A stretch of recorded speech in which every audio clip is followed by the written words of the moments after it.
Hello mga kainday, for today's mini vlog, samahan nyo ako, magluluto tayo ng ating lunch today. So, ang lulutuin pala natin ay salmon and oven.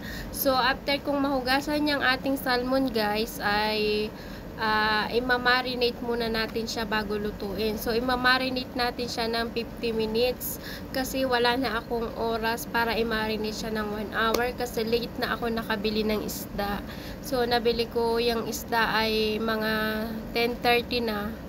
So, after natin yan mamarinate ay ilulutuin natin yan. So, kung makikita nyo guys, nag-i-add ako dyan ng 10 pieces na garlic. At naglagay tayo ng onion powder, garlic powder, at saka seafoods powder. So, gumamit din tayo dyan ng kamon, paminta. Depende sa inyo kung gaano karami nyo lagyan. So, gumamit din tayo dyan ng mixed buharat. At naglagay din tayo ng coriander powder at saka salt. So, gumamit din tayo ng olive oil.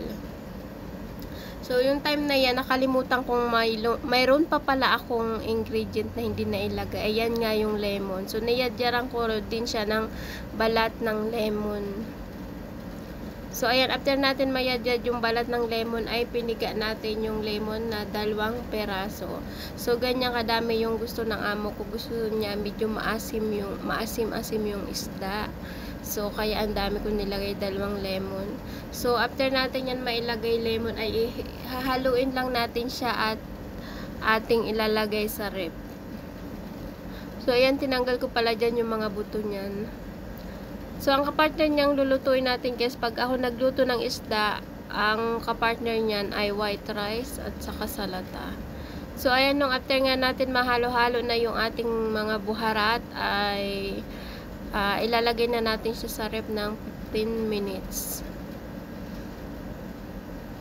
So, kung nakikita nyo dyan, may nilagay na akong lemon sa Pyrex.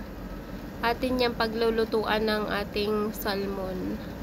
At bago ko pala yan ilagay salmon mga kainday, ay naglagay ako dyan ng olive oil. Para hindi dumikit yung ating isda. So, ayan, nilagay na nga natin yung salmon.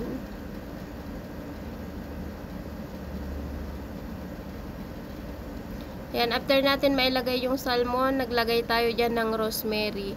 So, ayang rosemary, mga kainday, kung hindi nyo alam, maganda siyang ilagay sa isda. Mabango. So, pwede rin siyang ilagay sa mga kanin na niluluto natin sa oven. Ayan, nilagay ko pala dyan yung sauce ng ating isda. Sayang kasi andyan yung lasa ng ating mga baharat. So, after ko nga yan dyan mailagay na lahat, ay lulutuin natin siya sa oven ng mga 30 minutes. So, mga 20 minutes, tatanggalin natin yung foil niya para yung ibabaw ng isda ay medyo mag-red siya. So, ayan, kung makikita nyo guys, nilagay ko na yan sa oven. So, inopen ko po yung up at down ng oven. So, ayan, luto na yung ating salmon guys. Happy lunchtime everyone. Thank you for watching guys. God bless all.